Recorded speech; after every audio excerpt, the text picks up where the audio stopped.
Ku danna subscribing sannan ku danna ƙararrawa domin samun saƙonninmu.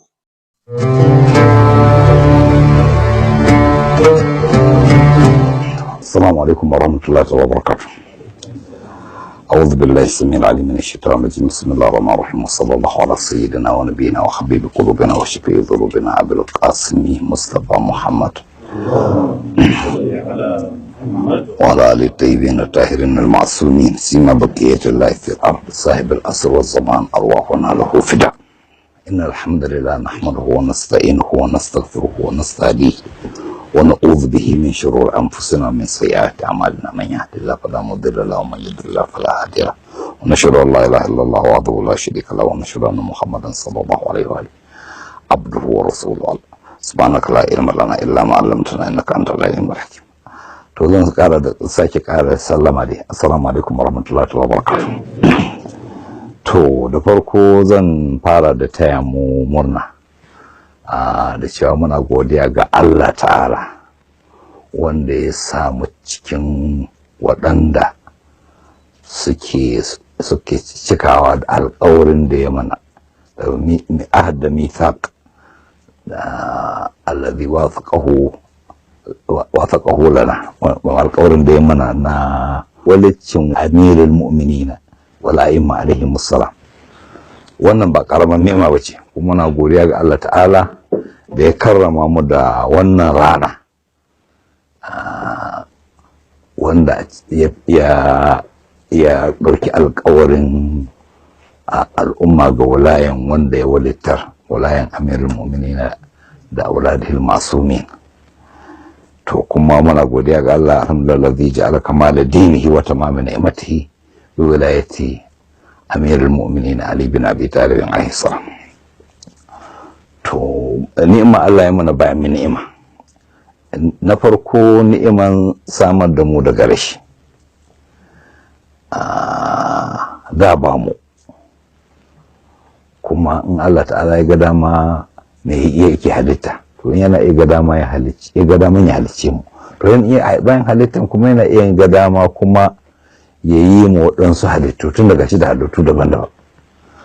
Ga wasu masu tafiya a ciki da cikinsu, wasu masu ƙafafu hudu, wasu na iyo a ruwa, wasu na tashi a sama, ga sunan duk halittansa ne, wanda ya ga dama yana iya yin yadda in ya so da sai ya yi mu yadda ya ga dama, sai ya zaɓi ya yi mu mutane wanda ya fifita birbishin abubuwa da dama da ya halitta.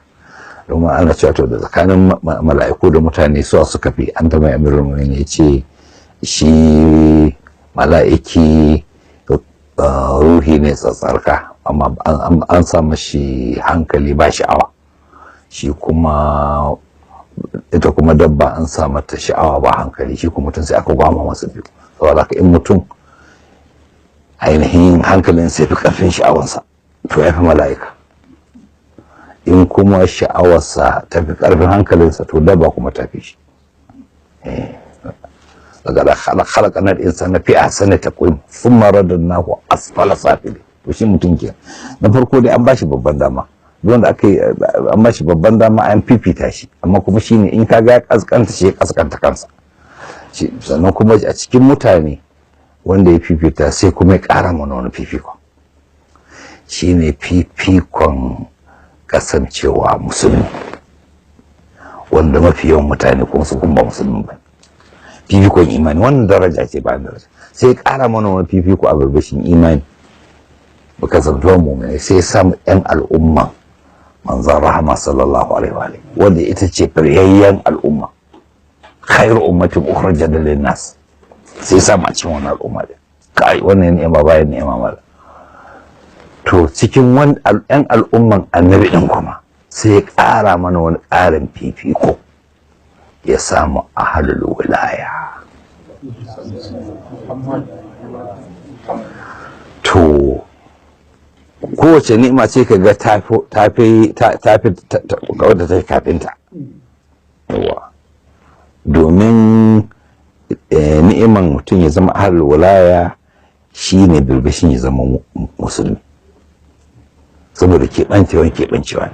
To kuma har a hadal walaya ɗin kai ƙarin wata nema ka san waɗansu mutane ba su da ragaba da addini, sai ka ga cewa mutum gashi dai to ya yi sa an haife shi musulmi, ya ce musulmi, amma shi kenan kuma gani shi ba shi in aka yana kuma tana yiwa ma yana sallah yana ba da zakka, amma dai ba shi da a ce inda za a ce to yanzu ya kamata al'umma ta zauna ba a turban addini ba, sai ya maka garau ya ce an hana ka sallah ne, shi a garin shi ba gare ne ai wannan ba. To sai ya samu halin wanda muka ce a koma ba kawai ba mun imani da a koma akan abin da muka imani a kai, al'ummar da muka samu kanmu ta koma a wannan. To wannan kuma ba karamin aiki ba ne wanda yake ainihin a saka a cikin mutaharrik, ka zan mutaharrik, to ainihin shi ma babban nema ne, domin ainihin Allah ta'ala ya cewa wata kun minkum ummatun, daga cikin ku wanda yake daga cikin mu'mini kenan, waɗanda su za su yi amur bil ma'ruf da nahy anil munkar, a gane zama su suna cewa ga abu mai kyau ayi, wannan bai dace ba a bari. Ina faɗin ni'imomi ne bayan ni'imomi wanda yake wa illa ta'udu ni'matallahi la tuhsuha. To alhamdulillah mun gode ma Allah da ya mana wa'anda ni'imomi. Wannan rana ta musamman na sani yanzu kuma bayan na taya kuma na dole in kuma ba ku hakuri, domin daidai wannan lokacin ya kamata ya zamana mutum kila ya kamata ya zama yana gida ne, saboda kowa komai ana son a yi azumi ranar Gadir, ka kuma mu kuma a wurin mu azumin da ya sababa kasar ya yanke azumi, saboda haka ba mu wamawa, amma dai ladan na nan insha Allah, ko mutum bai yana da ladan, tun da yake itimadan cewa in yana zaune a gida ne zai yi ne.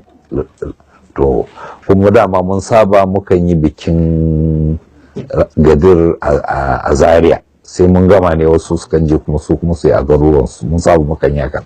To hana dan duba wanda muka yi ƙarshe kafin waƙiya, sai naga ainihin gaskiya mun ɗauki ma wajen kwanaki ne muna yi a jere, sai zama tafsirin da muka yi ran Laraba kafin Gadir din kamar ma dai Gadir din ne, don muna fassaran wata aya ne wadda a cikin Al-Imrana wadda ta yi magana dangane da al'amarin Uhud da abin da ya faru. Aya ta sauka cewa dangane da waɗanda da suka gudu da kuma wanda suka dake, sai zama duk maganan a cikin sharhin ma sai hudubobin Gadir suka fito. Har na ce to mu fara Gadir, to kuma kai da Gadir din kwanaki a jere, Juma'a, Asabar, Lahadi, Litini a jere kwana hudu muka jera muna Gadir. To wannan al'amari yanzu tunda mun sami wata jarabawa, Allah jarrace mu da waɗansu mutane da aka ba su jinga na wani aiki, kuma suka ga cewa su za su yi wannan aikin, duk da Allah ya gwale su, amma daidai sun yi barna irin nasu. Mun san cewa mun magana akan kafin waƙiya cewa ainihin zaɓen sun mari insha Allah in ma sun yi sai dai su ƙarfafa al'amari, kuma abin da ya faru kenan. To shi kenan yanzu ya zama cikin bisa lalura, ya zama dole in da za mu yi batun Gadir yanzu a takura za mu yi haka, kamar tun da kalilan mutane muka gayyato muka ce to dan zo nan koda a gargaisa a lokacin Gadir din kawai, amma dai ba Gadir na sosai da muka saba yi bikin kwana da kwanaki ai ba za mu iya. Amma yanzu haka ana yi a Maraba, wanda na san bai wadatar, kuma haka dai dama akwai lokacin layya akwai wata saniya wanda cikin wanda muke kiwo aka nemi wanda ke da kila saniyan ba a samu ba a lokacin sai aka ce to a bari a yanka da Gadir. To kuma cikin Allah dama akwai wani raƙumi shi ma da ainihin aka kawo shi da nufin a sauka lokacin nodin sai da Zahara, amma shi ma sai ya zo a makare, shi ma sai muka ce ai a wani marsa, sai muka ce za a yanka a wannan lokacin. Sai kuma cikin ikon Allah sai aka kuma da ƙarin shanu har da ƙarin raƙumi ma, saboda haka yanzu haka raƙuma ne da shanu.